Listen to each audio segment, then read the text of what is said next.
Hey everybody, it's Jared from Young Minds and Big Questions. Thanks for checking out the video. We just want you to know if you want to hear more content, you can find us on iTunes and SoundCloud.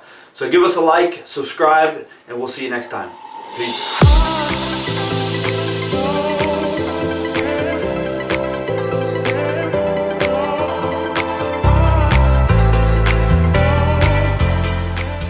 Welcome to Young Minds and Big Questions, everyone. Today on the podcast, Ricky Gervais and Stephen Colbert go head-to-head on religion. Check it out.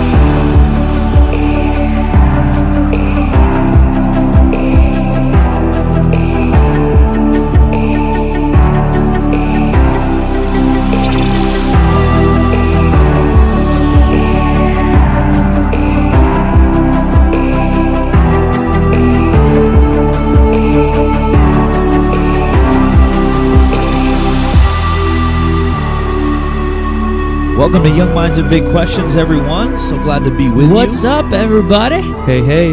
Excited for today. We've been away a little bit over the holidays, and I know all of those listeners. You missed us a little bit. They missed us. They did. I mean, I felt it. Yeah. I felt people going, "Where's the next podcast?" And you were a little bit sick about it. I know. I was angry at Anthony. I yelled at him. But we're back. We are. Last week or 2 weeks ago, we released a podcast, and excited to be back in today recording with Namit. Yes, we have a special guest today. He's with us. He's been with us before. He works with us and hangs out. Recently graduated with his bachelor's degree in philosophy from Hunter College. College. Indeed. Yes. So basically, you're a philosopher now. Yes. I am a professional bachelor degree holder of philosophy, yes. Professional thinker. You just sit around and think stuff up. And get paid for it. Yes. Well, no, you actually don't get paid for it yet, but maybe someday. But we're excited to have you in, hanging out with us and talking a little bit today. We want to remind you, hey, if you're new to the podcast or you've been listening for a long time, if you listen via iTunes, please rate us. Hopefully give us 5 stars out of 5. Also recommend us, share the podcast. Feel free to find us on Facebook. You can like our page, and also on Twitter, Young Minds Big Questions. Follow us on Twitter. Anthony, myself, and Namit are all on Twitter. You can tweet at us your questions. I think I am. You tweet very rarely, but I actually, truth be told, only retweet quotes that Anthony says in real life. Wow. So I think basically his Twitter is my quotes from real life situations. exactly, but none of them are intellectual. No, you're just basically trying to embarrass him. Yes. Which is great. So if you enjoy Anthony on the podcast and you're like, what's this dude really like? You can find him on Twitter as well. On Namit's Twitter. No, I have a Twitter as well. So. And you can also find us on our website, youngmindsbigquestions.com. You can ask. We want to hear your questions. What types of stuff are you guys wrestling with, thinking about? We have gotten questions recently. Have we not? We have from a dude named Michael. Michael Cameron. Yes. Michael Thank you, Cameron. Michael, for your questions. Yep. Asked us about, which we're not going to get into today, but we may dive into future. Asked us about eschatology, end times. What do we think about that? About healing and that kind of thing, About healing. So we got to do some podcasts. Yeah, and thank you for picking non-controversial topics, Michael. I appreciate that. So actually, thinking through, could we get some guests on for some of those topics? Maybe we could do one for eschatology. I'm not sure about the other question, but we'll see. Yeah. So we'll. He asked about amputees and being a Pentecostal. How do we feel about why God doesn't heal amputees? So some great questions. We love. That's the whole reason we started this podcast, is to encourage thinking among Christians and non-Christians. And so, thank you guys. Please keep them coming. And Jared may or may not be a cessationist. I am not, but thank you. Okay, we'll see. So looking forward. Let's get ready for today. We last night on the Late Show with Stephen Colbert, he had special guest Ricky Gervais on. Are you guys fans? I'm fans of both Ricky and Stephen. I love Stephen. How about Ricky? Not as much. Not really. Do you watch him or not no? so much? No. That's okay. I'm a fan of both. I mean, obviously I don't agree with everything Ricky says, but I think he's funny. I think he's a funny dude. I definitely think Stephen Colbert's funny. I love Stephen.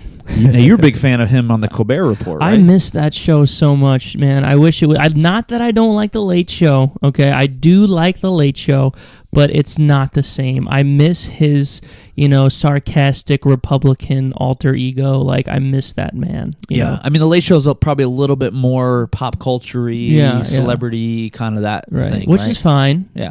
I do miss the other Stephen. Yeah. But So it's good. it's good. We And like it. We like him. Yeah. Stephen Colbert is kind of known. He's known as a practicing Catholic and has talked about it at different times. And he had Ricky Gervais on his show last night, and they started talking about religion, belief in God, science. And he actually you'll see here in the clip in a second we play it. He says, "Let's debate religion, or let's debate God." And so we heard this, we listened to it, and we felt like we wanted to talk about it, and we're maybe a little discouraged on some of Stephen's answers and responses, and thought, hey, he could have done a little bit better. But we understand he's not a theologian, he's not an apologist, and so we today want to talk about it. If anyone who's listening, you ever watched a show or an interview like that and thought to yourself, I wonder how I would respond to that. I don't know. Now we're going to find out how Jared would respond. You're going to see how I would respond. but maybe hopefully be encouraging to you guys, because I don't know about you two gentlemen, but I've oftentimes, if you listen to debates or interactions with atheists, you hear something they say and you go, I wonder how I would respond, like in the moment. You know what I mean? And so hopefully as people hear this, they will maybe get to hear some good responses that they could use if they ever meet Ricky Gervais, or more likely come across the arguments that he presents. You see Ricky on the side of the street. That's right. So let's dive in. We're gonna play a clip of the Late Show last night with Stephen Colbert featuring special guest Ricky Gervais. Check it out. And I know that you're an atheist, correct? Yeah. Okay. People have been debating. That's the devil waiting for you in hell, by the way. Yeah. Would you want to debate the existence of God? Okay. Yeah. So Ricky Gervais why is there something instead of nothing? That makes no sense at all. You have to answer my question. That's not the two choices. No, but the choices I'm giving you, I'm the host. Well, I don't. You want to concede the debate? All right. So what do you think about Ricky's response to that question? So the first thing he says is that's almost like an irrelevant or a stupid question. I mean, why is it that he so literally many says atheists that's say irrelevant? We did a podcast in the past, which I know, Anthony, is one of your favorites. It is. Where we talked about, are atheists intellectually lazy, and we basically made the assertion that they are, because actually this is the response for a lot of atheists, where they act like this question doesn't matter. And we said in that podcast, there's no more important and fundamental question for all of human beings. I mean, it's been asked throughout all of history. There's so much that flows out of the answer to that question, which is, why is there something rather than nothing? Why are we here? And he just dismisses it as if it's an unimportant question that only ignorant fools would even think about. Yeah, absolutely. Why waste your time? Do you think it's like pegging theists as intellectually lazy just by saying, well, your answer for it would just be God, therefore that's why you would assume it's God? Well, the moment that you say something has meaning, you automatically presuppose the existence of an agency to ascribe that thing meaning. So if you're going to say the universe itself has meaning, that presupposes the existence of God or something that gives this universe objective meaning. So I think the atheist is a little bit scared of that question because they can't answer it unless God is somehow in the mix. Well, and I think it's not consistent with their whole platform. I mean, their whole platform is, religion's dumb. We're about science. We're about empirical evidence. We're about asking the big questions and wanting to learn, right? Wanting to gain more information and more knowledge. But to me, what bigger question is there to go, why is there building blocks for life here in the first place? Yeah, why is anything exist at all? Why does stuff exist? Yeah. As if I was a scientist, right? That should be a question that drives us. Man, I want answers to that. And so they kind of tout themselves as these intellectual giants who are just pursuing greater levels of knowledge. And you kind of see in Ricky's conversation with Stephen, the more we play it, they kind of look down on people that have faith in God as like, well, that's cute, you do your thing.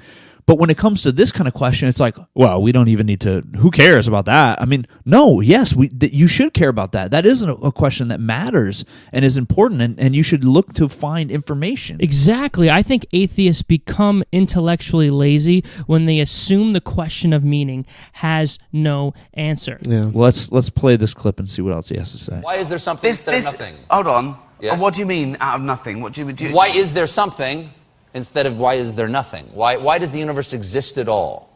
Why is there something? But surely the bigger question is not why, but how. Well, why is irrelevant, isn't Okay, it? fine. Surely. The bigger question is how, not why. So he automatically goes to the question of how certain things work and dismisses the question of why they're there in the first place. So do you guys agree with him? Do you think the bigger question is how, not why? No, I think it's part of an all-satisfying answer, but when you divorce the how from the why, you're left with something that's insanely unsatisfying. We all know that in life, in everyday life, why questions are inevitably more important and more pressing than how questions. I mean, just imagine that Jared found out that his wife was cheating on him. I told you that in confidence, sir. That's not funny. Okay. The first question that you're going to ask is not how did they do it? How did they make it happen? The question that you're going to ask is why? Why did she do it? And if you only ask one of those questions, you're left with an incomplete and an insufficient answer. And I think the same applies to the universe. If you only ask how questions, you're left with an incomplete and not a satisfactory answer. Absolutely. Like, I think I was listening to a John Lennox and Peter Singer debate, and John Lennox said, well, what would you say to your kid who comes up to you and asks, why am I here? And Peter Singer says, well, I would answer because you're a byproduct of evolution. Right, you are right. classified under the species Homo sapien. It's like, you're going to tell that to a 5-year-old that just wants to know what their purpose in life is. It almost divorces what Should we be ought to saying do. you're here because mom and dad had a wild weekend a couple years ago. That's what he should be saying. Oh my goodness. But to just ask how questions almost divorces something that's so fundamental to human nature is the reason why we do certain things. If we're assuming that all of our behavior is guided by the same driving force, then there's no reason why my behavior should be different when I have different desires to do different things. That is not a how question, it's a why question. Yeah, that's a good point.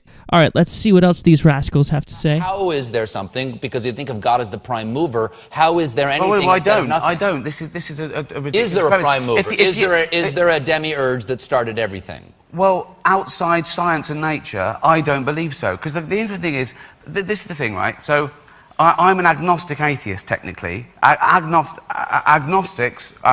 means no one knows whether there's a God. So everyone's technically agnostic. We don't know. That's true, So that's true. an agnostic atheist is someone who doesn't know there's a God or not, as no one does. So you're not convicted of your atheism? Well, I You're not am. Sure. No, I am, because atheism is only rejecting the claim that there is a God. Atheism isn't a belief system. Atheism. So this is atheism in a nutshell. You say there's a God. I say, can you prove that? You say no. I say I don't believe you then. So you believe in one God, I assume. In 3 persons, but go ahead. Okay. So you believe. Okay. So. But there are about 3,000 to choose from that have been, people who believe in. I've done some reading, yeah. Okay, Yeah.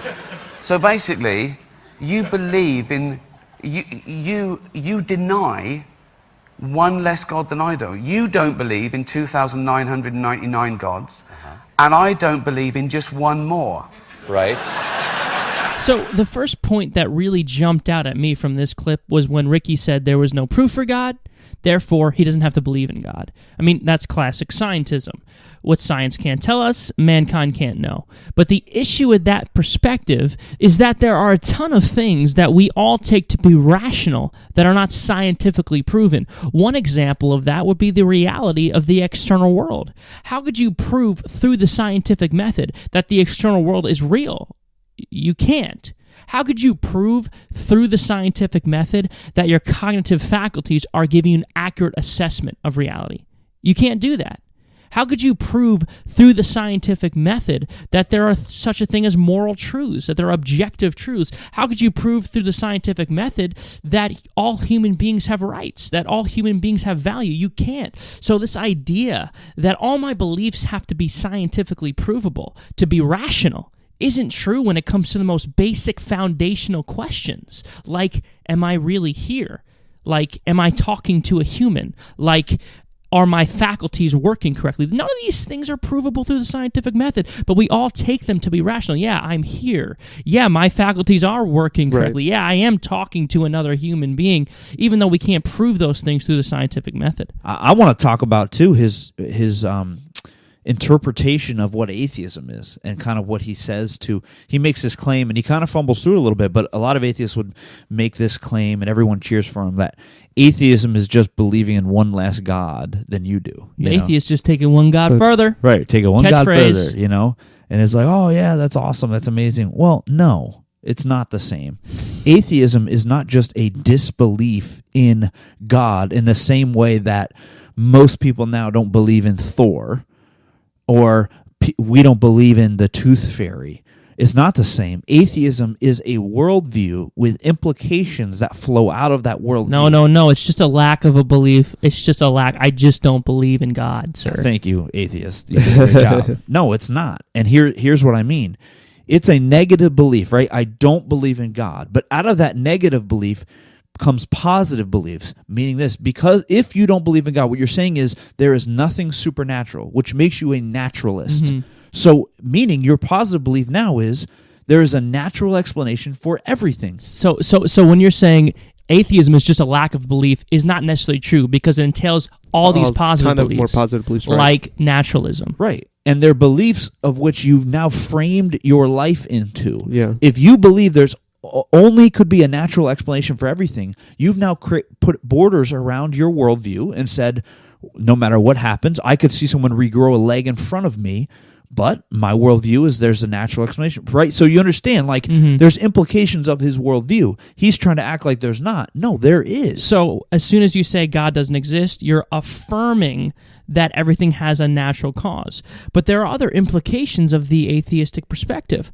One would be that there is no objective moral standards.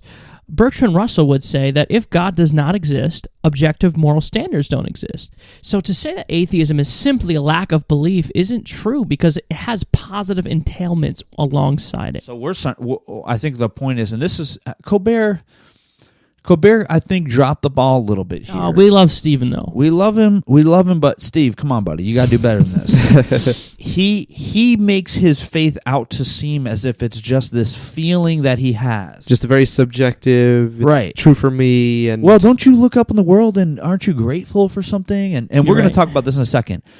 But I think what he should have said to Ricky Gervais is, Ricky, the question is, in your worldview, does all the things that you believe make sense? Or is your worldview consistent with your beliefs? If it's not, then you should question your worldview. And if you want to compare worldviews, then we should look at Christianity and say, is how I live and what I believe consistent within Christianity? Within atheism, it is not consistent. Unless you want to turn to become a Bertrand Russell, where you say there is no objective morality, and ultimately there is no human value or human dignity. It's an illusion. It's something that we believe, and that's good. I'm glad we believe it, but it's not objectively true. Right. Unless you're willing to go there, then you have to admit that you believe in something that you have no basis to believe in. Yeah. Stephen Colbert, you should have said that. All right, let's move on. Do you ever have a feeling of great gratitude for existence? Of course. Do you ever have? I know. The chances are billions to one that I am on this planet as me and never will be again. And I know I can't convince you that there is a God, nor do I really want to convince you there's a God. But No. I can only explain my experience, which is that I have a strong desire to direct that gratitude toward something or someone. Of course. And that thing is God. We're mortal. We want to make sense of nature and science, and it's too unfathomable that everything in the universe was once crunched into something smaller than an atom. But you don't know that. Well. You're just believing Stephen Hawking, and that's a matter of faith in his abilities. Yes. You don't know it yourself. You're accepting that because someone told you. Yeah, well, But science is constantly proved all the time. You see, if we take something like any fiction, in any holy book, in any other fiction, and destroyed it, okay, in 1,000 years' time, that wouldn't come back just as it was. Whereas if we took every science book, right, and every fact, and destroyed them all, in 1,000 years, they'd all be back, because all the same tests would be the same result. That's good. That's really good. So That's really good. I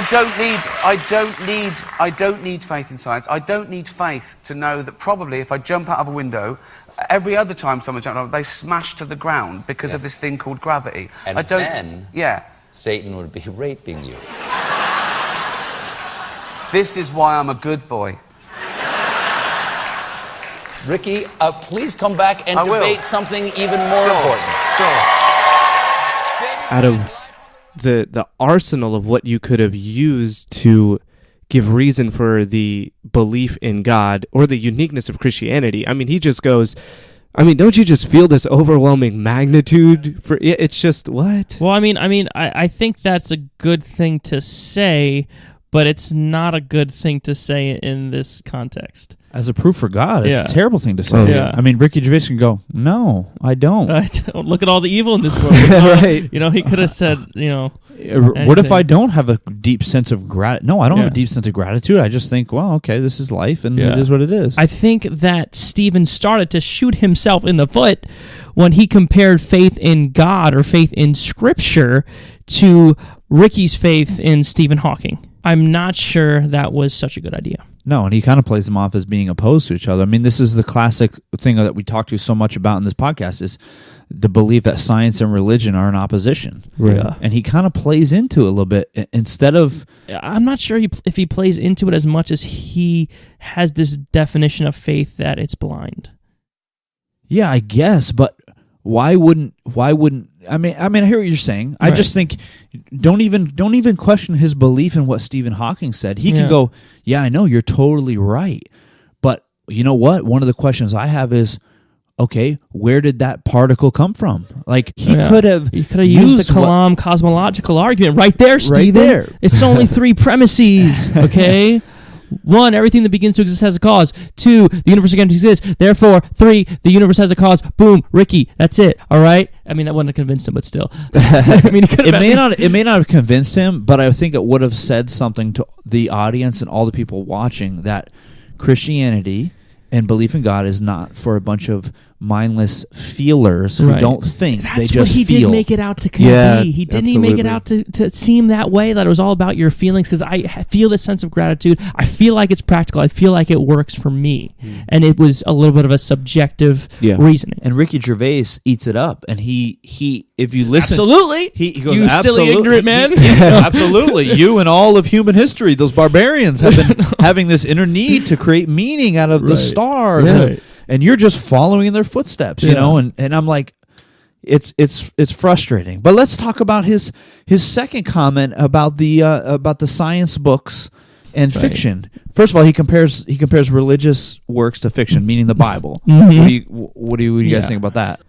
Well, I think most atheists view the Bible as fiction, and they assume that it's fiction. They talk as if it is fiction. But that's not the case with the majority consensus of historians. While most historians won't believe in the miracles in Scripture, they most certainly won't think that the New Testament is all fiction. That's just not true. So what do we think about Ricky's linchpin argument that if we erase all of the books and all of the facts from the world that we know, science will come to the same conclusions? Ricky Gervais is right about the certain aspect of science, but is very narrow-minded to think that's all the information that matters. Yeah, that's not the only information that matters. And so I think people are going to say, well, where did we come from? What happened? And so to say there is evidence and proof, I think, strong evidence, maybe not 100% proof, but very strong evidence that the resurrection really happened. Now, if you erased all the historical records, well, that stuff, yes, granted, Ricky, if we erased all of the papyrus and all of the historical documents that give us evidence to this truth, we wouldn't be able to rediscover those in the same way that I can rediscover looking at the sun through a telescope or rediscover testing the theory of gravity. Right.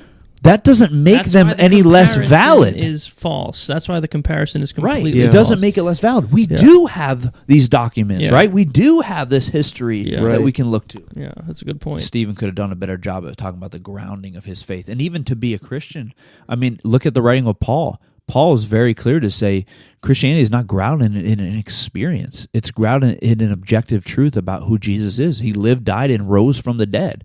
If he didn't rise from the dead, then all we do is in vain. What's the point? Yeah, so what's the point of this? Even if you're a Christian, you have to be able to say, no, this is not about experience alone. My experience is important, right? Like Jesus was a person that we could encounter, we could express our love to, but it wasn't just about that. It was based on an objective truth. And I think this is important too, to talk about the difference between Christianity and other religions, which they didn't even get into either. But Ricky Gervais kind of lumps them all together with this idea that it's about feeling. But Christianity is unbelievably unique in the sense that Jesus doesn't come. Every other religion, they start by someone coming and going, I had this experience or this encounter, right? God told me this. Muhammad comes and goes, I had this dream. I had this encounter with God. Joseph Smith, I had this encounter, and there's the golden plates. Like, they all come and then they say, here's what God told me, and they point you to the truth. So your faith is in their subjective interpretation or their subjective word of what happened. Christianity is completely unique, that Jesus doesn't come to say, I'm pointing you to the truth. He comes and says, I am the truth. He was the objective reality. You can't argue with his existence if you looked at him. And so it's completely different that God came to humanity. Humanity didn't point other humans to God. God came down and found us. And I think that's the uniqueness and the objectivity of Christianity, which also makes it falsifiable. Yeah, and every other religion, even atheism, is unfalsifiable. But Christianity points itself to a historical event, and That's a good point.